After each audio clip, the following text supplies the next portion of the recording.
Okay, so what if I told you there's a blueprint for reality itself, a way to map out pretty much everything that exists and, more importantly, how it all fits together? Well, that blueprint has a name. It's called ontology, and it's the fundamental way we make sense of our world.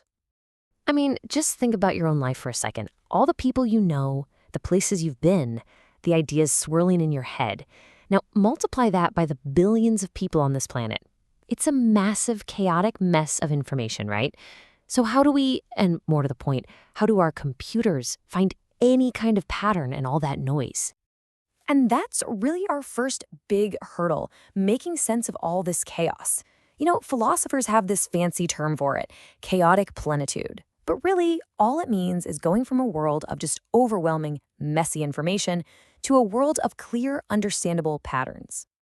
I mean, without some kind of system to organize it all, the world is just noise. Our brains are actually hardwired to do this constantly. We look for patterns, we put things into boxes, we draw lines between them. But the real kicker is, how do you teach a computer to do that? How do you build a system that can understand the world kind of like we do? And this is exactly where that idea of a blueprint for reality comes into play. We need a detailed plan, right?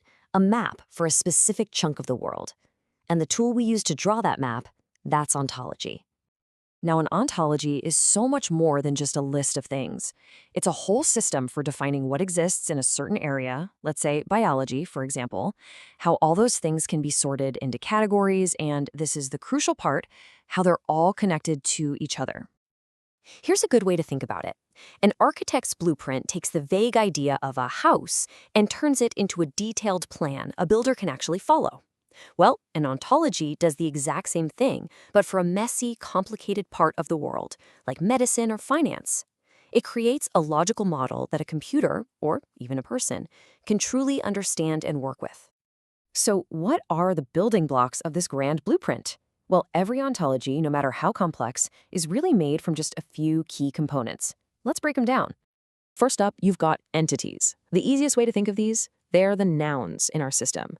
An entity can be literally anything. A person, a company, a scientific concept, a historical event. They are the fundamental things our blueprint is all about.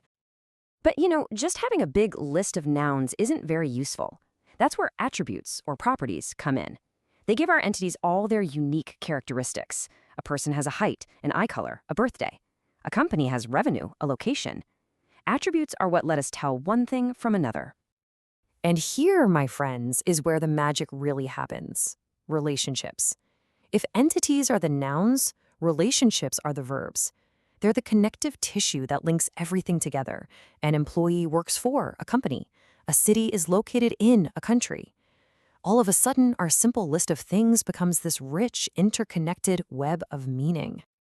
Okay, so we've got our building blocks, entities, attributes, and relationships. But how do we actually put them together to build something that can handle the insane complexity of the real world? The key, the absolute secret sauce, is organization. A random tangle of connections is pretty much useless. We need a logical framework, a system to arrange everything neatly. And that's where concepts like hierarchy and taxonomy come into play.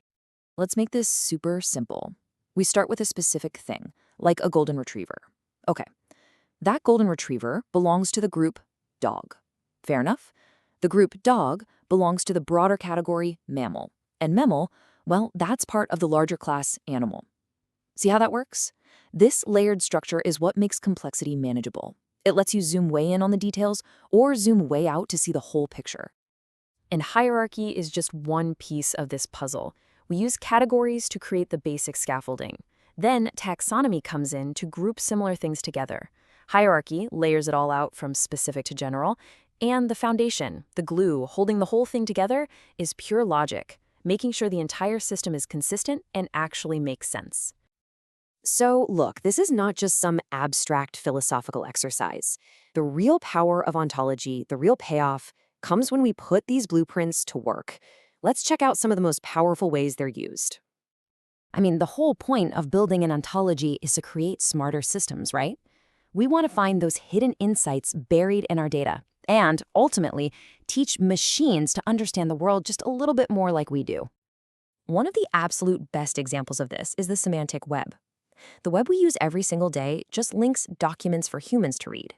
The semantic web, though, uses ontologies to link the actual data inside those documents so that machines can understand what it all means.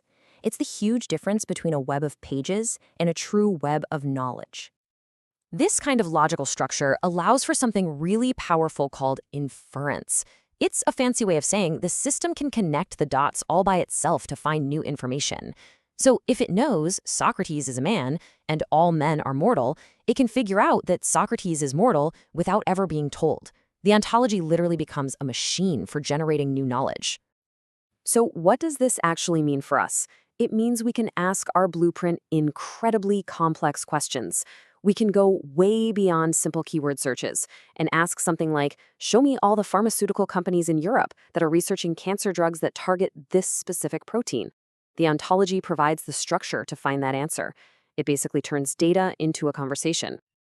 All right, let's zoom out one last time for the big takeaway. What does all of this really mean?